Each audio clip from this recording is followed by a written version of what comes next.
Hi everyone, welcome back to the Prologue to Wellness podcast, where we talk honestly and clearly about women's health. We also challenge the old rules that never worked for us in the first place. I'm Cheryl, your host, and today's episode is one that many of us need to hear. Whether we've been dieting for years, restricting ourselves without results, or just feeling very disconnected with our bodies, we're talking about why less isn't always more when it comes to food, and why eating less doesn't necessarily lead to looking or feeling good. And today we have registered dietitian Jody with us, and Jody works with a lot of women at Prologue across all walks of lives to help them repair or even improve their relationship with food. So let's ask Jody a couple of questions. Jody, I'm sure you would have heard this a lot. Eating less equals losing weight. Is that correct? So I often hear and see a lot of clients who believe that eating food is the key to better health or faster weight loss. And they often say sentences like, eat less means I can lose weight faster, or if I feel okay means I'm eating just enough, or the last one would be, if I did not lose any weight means I have to eat even less. So the thing is, eating less doesn't mean it's better, and the truth is undereating will actually throw off your goals, whether it is for gaining weight, losing weight, gaining muscle mass, hormonal balances, or gaining more energy. Yes. So three common phrases that you always hear is like, eating less means I lose fat maybe or lose weight. That's not necessarily true. Yes. And also like, if I don't feel hungry, means I'm eating just enough. Eating just enough. So sometimes even if you're not hungry, you might not be eating enough. Okay. And the last one that you mentioned is, if I did not lose weight. If I do not lose weight, I have to eat even less. Okay. Yeah. Sounds like I need to eat a lot then. You have to eat until you, everyone has their own requirements based on their age and their weight. Okay. Yes. So it really depends on how much they eat, minimally and maximum. We cannot eat lesser than our minimum, and we try not to eat more than our maximum amount. Okay. So we eat more than the range means we will either overeat or undereat. And this is like calories, right? Yes, Number of calories and protein. Okay. That's the two most important nutrients that we're looking at mostly. I see, okay. So we should look at the total number of calories we consume every day, and that differs from individual to individual. Yes. It's based on their physical activities, and usually if they have any stress in their body, it will be more like higher. If they're sick, they have to probably eat more, such as having more protein to help increase their immune system and also gaining muscle mass. Okay. And also looking at protein, that's what you mentioned. Yes. Okay. So not just eating empty calories, not just eating carbs. Yes, not just eating carbs, but you have to eat a balanced diet generally wise. Okay. So it looks at basically the total number of calories that you consume, as well as like food groups that you have to kind of like have a good healthy mix. Yes. But there are certain diets out there that I think a lot of us are very familiar with, which ask us to restrict certain food groups, for example carbs. Is that a good idea?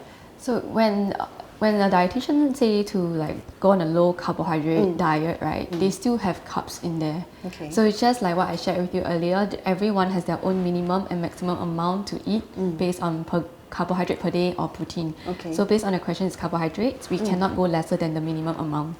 Yes. What happens if you do like? So if you eat lesser, you will feel hungry easily, you will slow down the metabolism, and you will have lack of sleep, and this will disrupt your hormones, and a lot of things will come in. I see. Yeah. Okay. So what if, say, someone is chronically undereating?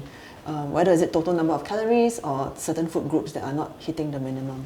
So like what I shared earlier, so when they are not chronically undereating, they will usually have like slow metabolism. It kind of makes them the goes metabolism slower goes because slower. the body is so used to the low energy intake. Then they will slow down the metabolic rate, and this will make weight loss even harder for long term. I see. So Yes. it's a kind of like a cycle that you get stuck in, right? Yes. Then the second one would be losing muscle mass. That's the most important one, because if we don't have enough calories and protein, our body then will break down muscle as the fuel. I see. Yes. Then this will cause like issues like strength issues and all. Even though your skills drop, on the number of the skills drops down, but it's still losing muscle mass instead of the fats. Okay. So you actually want to lose the fat, right? Instead of the muscle and the muscle mass. Yes. the muscle mass, right? Yes. So you want to lose the fat and not Instead. the muscle mass, because and how do you then lose the fat? To lose the fat, we should do it sustainably. Okay. So what we do is a healthy weight loss journey. It's a very long journey. The metabolism goes like this. We will eat carbohydrate first as main source of energy, then protein, then fats. Protein main function is to help us to repair our muscles, increase the immune system. So if we don't eat our carbohydrates, we will lead to muscle loss. That's only one. And after muscle loss, if you never eat enough protein, then that's where the keto diet comes in. Then they will lose the fats. Also, this is a very dangerous way. We don't really want people to go this way. Okay. Yeah. So that's why we will always say sustainable eating. Once you're eating enough, the minimum amount of carbohydrate for yourself, enough protein, you continue for a long time, you will see results by the end. Yes. Okay. When you say a long time, what is... It can be very long. It depends on an individual. Some can take up to, the fastest is 1 year. The longest can be up to 4 or 5 years to see results in your skill. Okay. And you say when result... Okay, what is like a healthy weight loss?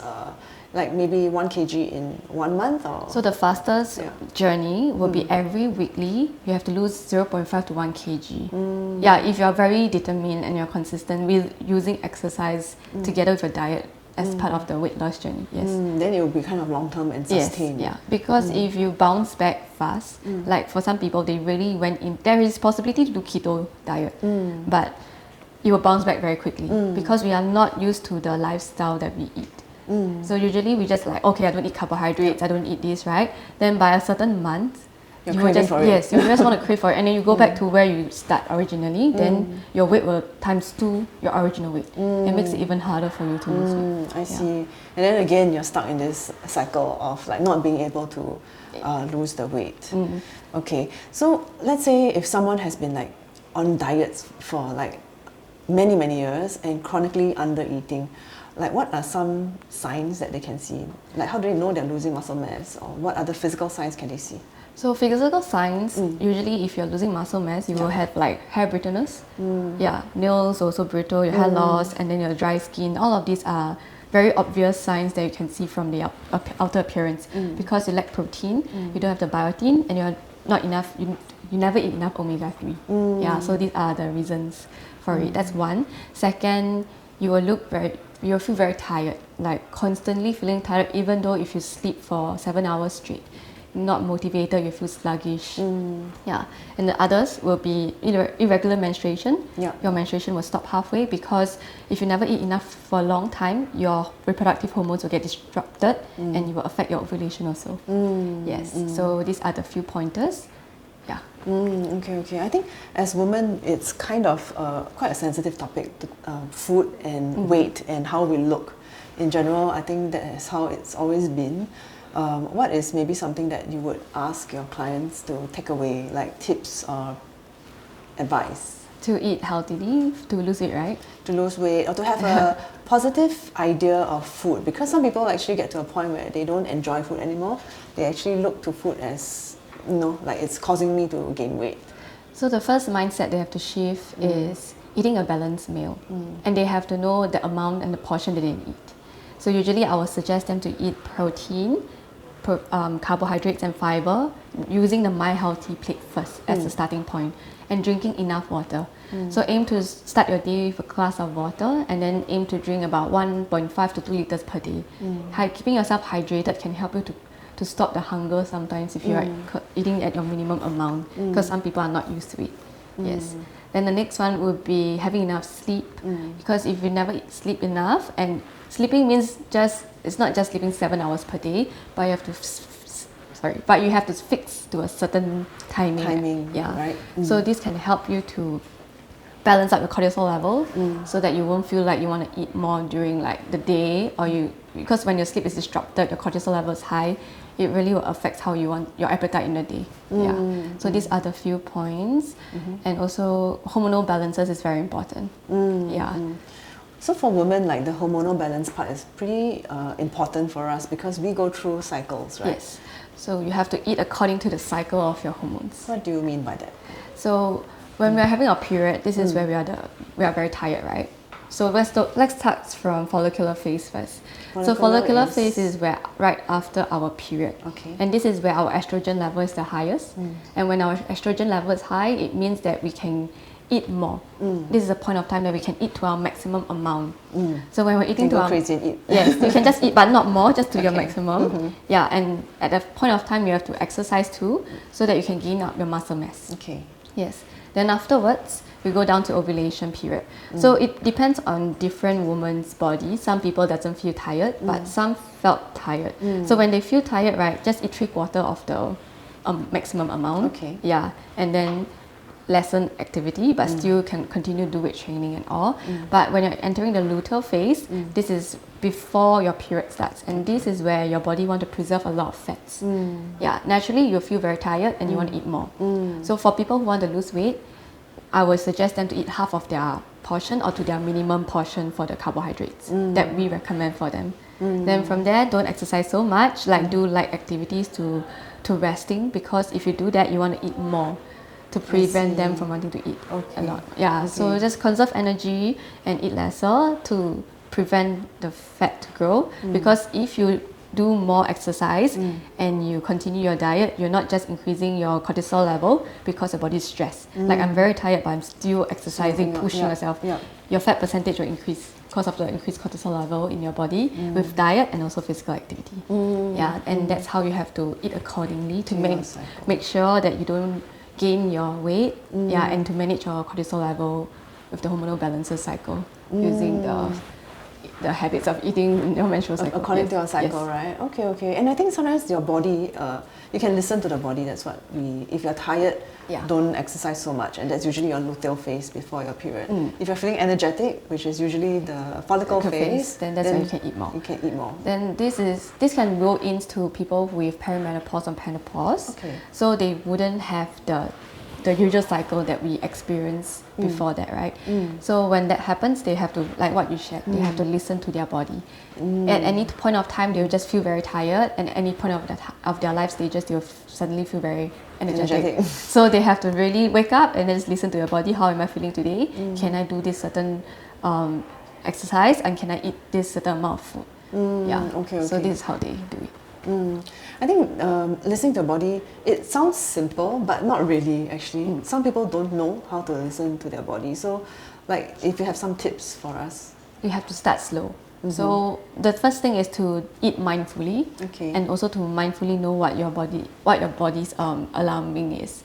So for example, I will usually tell my clients, don't need to worry about portion, don't need to worry about losing weight. Just let me know the first week, what is your baseline? Like how much rice I have to eat, how much meat, how much fiber.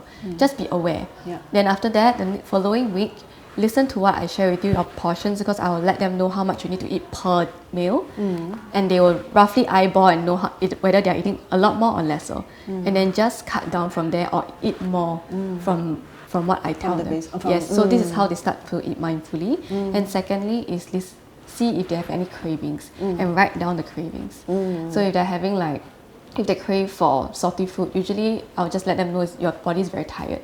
So you have to look into it and to see emotionally wise, how am I feeling and what did I crave for food in this day. And this is how they know their body. And awareness starts from there. I see. Oh, that's interesting. So that's what I guess journaling is, to kind of also note down what your mood is when. Yes, what your mood is and how you, what are the things you're craving for. Craving for. So when you're tired, you crave salty. What about when you're craving sugar?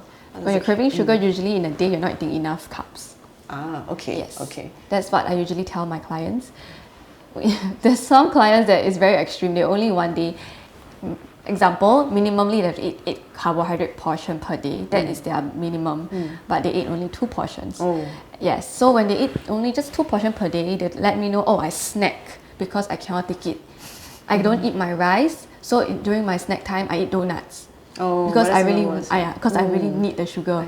So this is what happened. So their minimum 2 amount comes from the donuts, come from the sugary things instead of the complex carbohydrates that they need to eat to give them energy. Okay. I think there's a lot of details there actually. So when you're looking at even carbs, it's not just any carbs, but actually the complex carbs and your whole grains and all that, right? So there's a reason why we need to eat complex carbohydrates and not like sugary things. Complex carbohydrates is like fiber.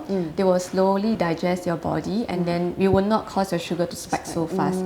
But if you are eating like donuts or sugary things like dessert, it will rise very fast and it will crash very fast. So that's why a lot of females will tell me, I feel like my energy just crashed so soon. I just ate or drink a smoothie or anything. And that's where I tell them, that's the reason why we need you to eat carbohydrates like rice instead. I'd rather you eat white rice than eating like donuts because your sugar will then be more balanced than you eating something that will rise and crash very easily. Okay. It's the lesser evil, I suppose. Yes, yeah. Thanks so much, Jody. It's quite an eye-opener, all that you have shared.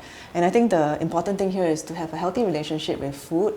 And if you're eating less, maybe it's not too good. If you're eating more, it's also not too good. But it's more about eating the right amount of the right thing. I hope this was useful for you. And if you found this episode helpful, feel free to share this with anyone who you feel might find this helpful. That's all we have for you today from the Prologue to Wellness podcast. Until then, take care and be well.